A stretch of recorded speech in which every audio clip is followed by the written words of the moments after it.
Güney Azerbaycan adına 2 yıl önce Erşet Bey İstanbul'da konuşuyordular. İstanbul'da ben Kerkük Derneği Başkanlığı davetiyle gitmiştim. Kendileri konuşarken ben dedim ki, Erşet Bey, Güney Azerbaycan'dan siz emredin, biz geliriz. Ben bunu dedim kendilerine. Dediler ki, biz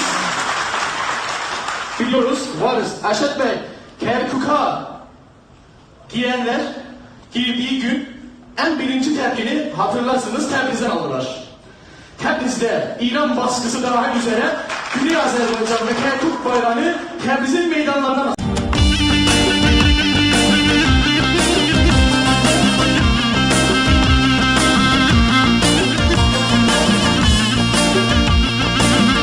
astık. Ondan sonra traktör 50 bin kişilik traktör maçında 50 bin Güney Azerbaycan Türk'ü Kerkük Türk'tü, Türk kalacak dediler. Ve siz aynı gün çıkıp Güney Azerbaycan milletinin yanındayız dediler. Doğru mu? Doğru.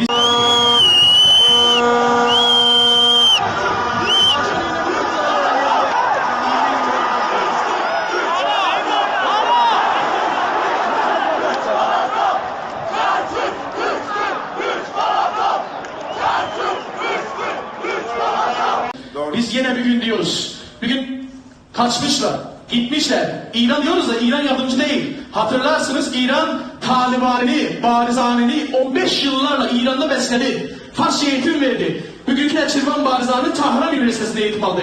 Ama o gün Şia adına bile Türklere yardım etmedi.